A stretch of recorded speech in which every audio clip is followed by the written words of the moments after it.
Good morning, all of you. Today we are going to solve question number 45 of exercise.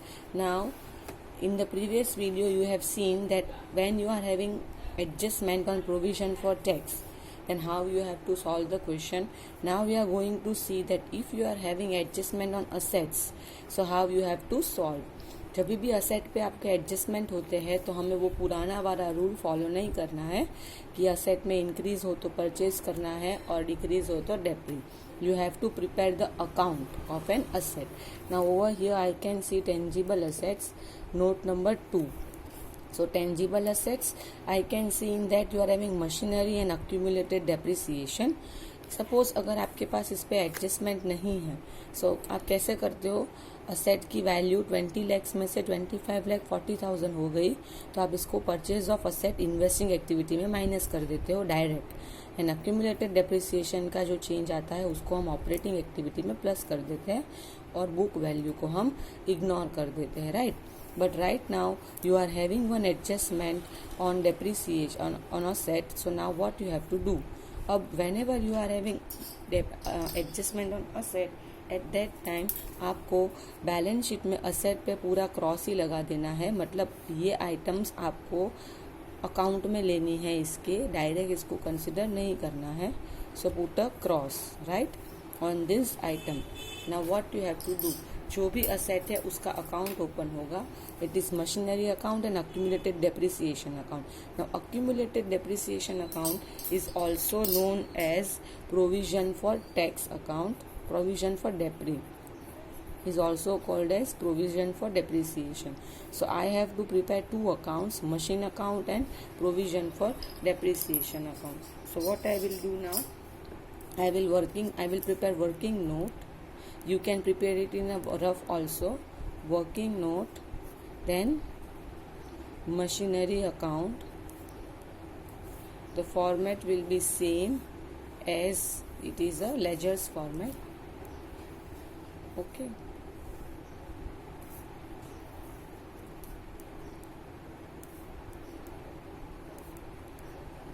Okay, now how you have to start, this is the machinery account. Along with that below you have to prepare accumulated depreciation account also, because आपके पास दोनों की values दी गई है like this way. Now whenever you are preparing account, what is your first step? जैसे provision for tax account था हमारे पास तो हम पहला बैलेंसिंग ब्रॉट डाउन करते हैं, right. Similarly in machine account and accumulated depreciation account you have to first brought down the balances. Now आपको सबसे पहले उसकी साइड फिक्स करनी है कि ओपनिंग बैलेंस कहाँ पे आएगा. मशीनरी इज अ असेट और असेट्स के डेबिट बैलेंस होते हैं and accumulated depreciation is a provision for depreciation, तो उसका क्रेडिट बैलेंस होगा क्योंकि वो लायबिलिटी है. सो मशीनरी में हम डेबिट पे जाएंगे क्योंकि वो असेट है. ओपनिंग आपको ये बुक वैल्यू तो कहीं पे भी नहीं लेनी होती है. You have to just concentrate on this two values. So इसकी opening value 13 is a opening and 14 is a current year. So 13 will be the opening.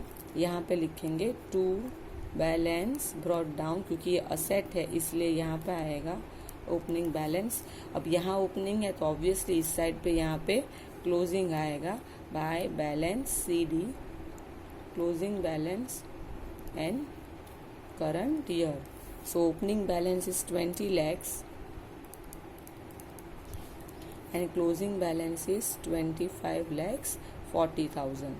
Again I am repeating, asset is having debit balance इसलिए उसका debit पे balance brought down, opening balance आएगा. Now let's talk about accumulated depreciation.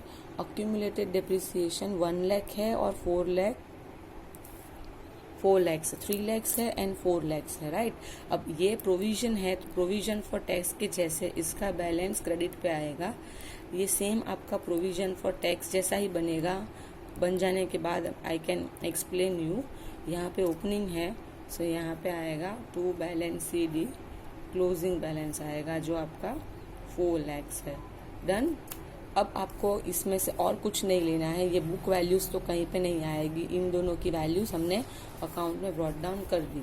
Now let's see कि क्या लिखा है. Additional information, during the year a piece of machinery costing 48,000 on which accumulated depreciation was 32,000 was sold for ₹12,000। अब जब भी आपको इस टाइप की एडजस्टमेंट दी हो, आपको इसमें से कॉस्ट को कहीं पे भी रिकॉर्ड नहीं करना है।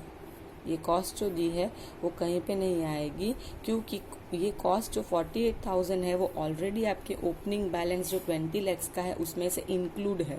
आपको ये ध्यान रखना है कि आप पूरी असेट सेल नहीं कर रहे हो, आप कितने रुपए वाली असेट सेल रहे हो। A piece of machinery costing ₹48,000, एक 48,000 वाली असेट को आप सेल कर रहे हो।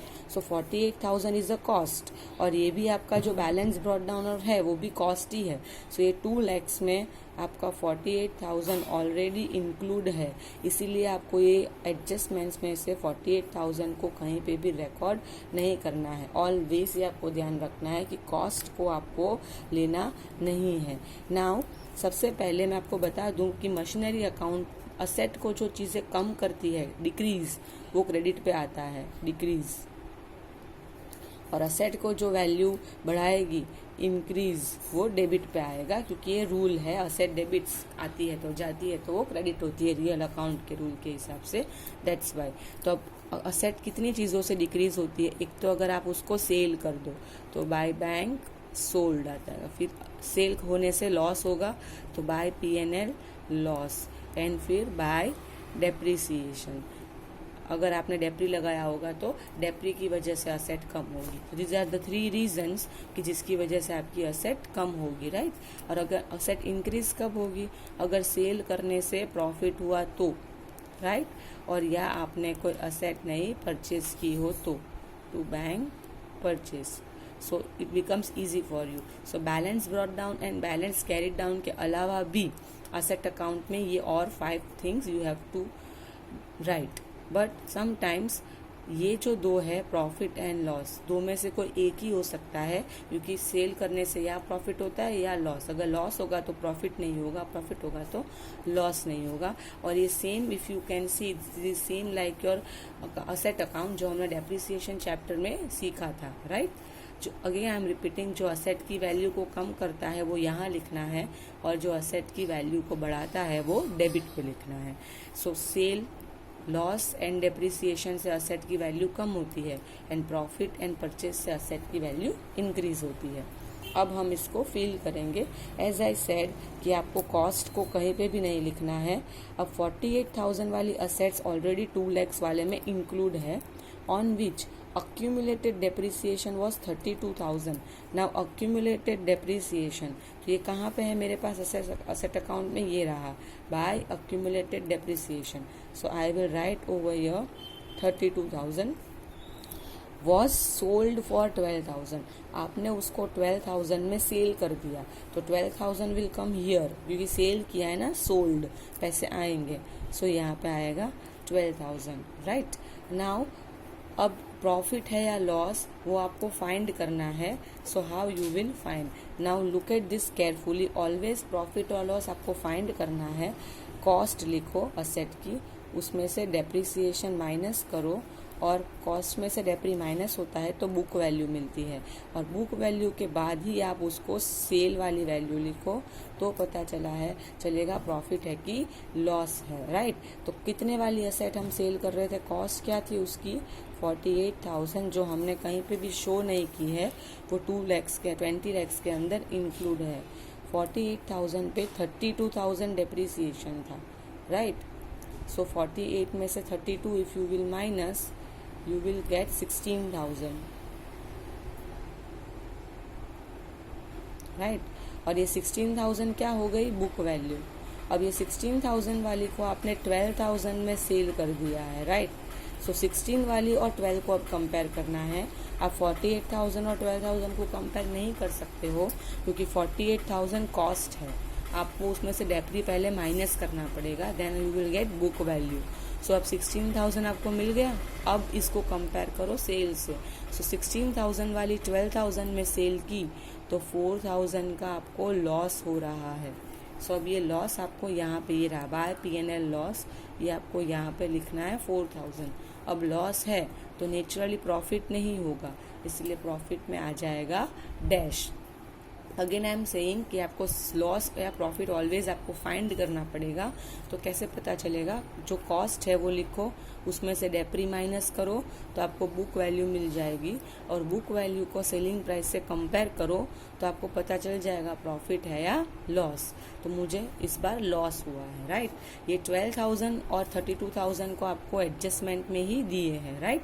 और ये ओपनिंग क्लोजिंग हमने बैलेंस शीट में से लिए हैं। नाउ इफ आई से, तो मेरा क्रेडिट साइड रेडी हो चुका है। 25,40,000, 32,000 प्लस 4,000 प्लस 12,000, राइट। तो ये मेरा 48 हो गया और ये मेरा 40, तो 25,88,000 टोटल आया, राइट। और ये सिर्फ 20 lakhs ही है, सो 25,88,000 total both the side, but here I am having only 20 lakhs, so always अब प्रॉफिट तो है नहीं, ऑलरेडी हमने डैश रख दिया है, तो क्या बचा? To bank purchase. ये फिगर हमेशा क्वेश्चन मार्क रहेगा, मतलब आपको ये फिगर मिलेगा। So you will get 5,88,000 as a purchase of asset. So ये हमारा असेट अकाउंट प्रिपेयर हो गया। अब इससे ज़्यादा कुछ नहीं आएगा असेट अकाउंट में, इतनी चीज़ें ही असेट अकाउंट में आती है, राइट। अब इसकी बात करते हैं। अब ये एक्यूमुलेटेड डेप्रिसिएशन अकाउंट आपका सेम प्रोविजन फॉर टैक्स जैसा है। यहाँ पे बैलेंस ब्रॉट डाउन, यहाँ पे बैलेंस कैरिड डाउन। यहाँ हम प्रोविजन फॉर टैक्स में टू बैंक लिखते हैं, तो यहाँ हमें असेट का नाम लिखना पड़ेगा। तो हमारा असेट का नाम है टू मशीनरी, प्लांट हो तो टू प्लांट, बिल्डिंग हो तो टू बिल्डिंग, एंड यहाँ पे आएगा बाय P&L। ये फिगर हमेशा बैलेंसिंग फिगर रहेगा। प्रोविजन फॉर टैक्स में भी यहाँ टू बैंक होता है, यहाँ बाय P&L होता है। यहाँ बैंक की जगह हम डेप्री पे तो नहीं कर सकते ना, इसलिए यहाँ पे आएगा असेट का नाम। अब ये दो फिगर्स तो हमने बैलेंस शीट में से ले लिए, यहाँ ये कहाँ से लाएंगे? तो आपको असेट का नाम है, इसलिए असेट अकाउंट में जाओ, आपने यहाँ पे लिखा है बाय अक्यूमुलेटेड डेप्री, कितना है 32। तो अगर आपको लेजर पोस्टिंग पता हो तो यहाँ क्रेडिट पे है, तो ऑब्वियसली यहाँ पे डेबिट पे आएगा 32,000, राइट। अब इसका टोटल ले लो, सो ये आ जाएगा 4,32,000 ऑन बोथ द साइड्स। अब इसमें से 3 lakhs माइनस करो तो 1,32,000 आपका बाय P&L हो गया, क्वेश्चन मार्क फिगर। ये न्यू प्रोविजन बोला जाता है, न्यू प्रोविजन ऑफ डेप्रिसिएशन। अब असेट अकाउंट बन गया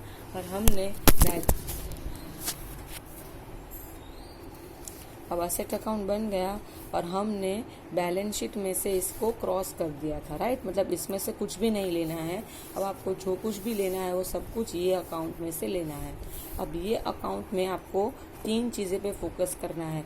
balance brought down, carried down कहीं नहीं आएगा ये। अब देखो, असेट अकाउंट है, मतलब असेट का परचेज है और असेट का सेल है। असेट का परचेज एंड असेट का सेल आपका इन्वेस्टिंग एक्टिविटी में आता है, तो परचेज इन्वेस्टिंग एक्टिविटी में आएगा और वो माइनस होगा क्योंकि पैसे जाएंगे। सेल किया है असेट का, वो भी इन्वेस्टिंग एक्टिविटी में ही आएगा, प्लस होगा, राइट। और ये तो ये दोनों फिक्स हो गया। Purchase of asset and sale of asset आपका इन्वेस्टिंग एक्टिविटी में जाएगा। बाय P&L लॉस हुआ है। इफ़ यू रिमेंबर, आपका नॉन ऑपरेटिंग एक्सपेंस वाले स्लॉट में एक आता है loss on sale of fixed asset, right. तो ये आपका ऑपरेटिंग एक्टिविटी में आएगा 4,000, और वो आपका ऑपरेटिंग एक्टिविटी में प्लस होगा loss on sale of asset के नाम से, राइट। तो ये 3 चीज़ें आपको असेट अकाउंट में से लेनी है, परचेज, सेल एंड लॉस। अगर प्रॉफिट हुआ तो प्रॉफिट माइनस होता है नॉन ऑपरेटिंग इनकम में, नॉन ऑपरेटिंग इनकम में, जैसे profit on sale of asset. तो यहाँ पे लॉस है इसलिए हम प्लस करेंगे ऑपरेटिंग में। सो ओनली ये सर्कल की है वो 3 आइटम ही आपकी कैश फ्लो स्टेटमेंट में आएगी। एक सेल जो इन्वेस्टिंग एक्टिविटी में प्लस होने वाला है, एक परचेज जो इन्वेस्टिंग एक्टिविटी में माइनस होने वाला है, और एक loss on sale of asset जो आपका ऑपरेटिंग एक्टिविटी में प्लस होगा। और एक्यूमुलेटेड डेप्रिसिएशन में से आपको ये फिगर ही लेना है सिर्फ, क्योंकि ये 32,000 सिर्फ एक असेट का डेप्री है जो आपने सेल कर दी है। ये 1,32,000 बची हुई सारी असेट्स है। 48,000 वाली जो सेल की उसके अलावा 20 lakhs में से बचेगी ना और असेट्स, ये उस पर डेप्रिसिएशन है। तो आपको ये डेप्रिसिएशन कैश फ्लो स्टेटमेंट में प्लस करना है ऑपरेटिंग में, राइट। ये वाला 1,32,000 as depreciation in operating activity plus होगा, राइट। So 4 items 1 2 3 4।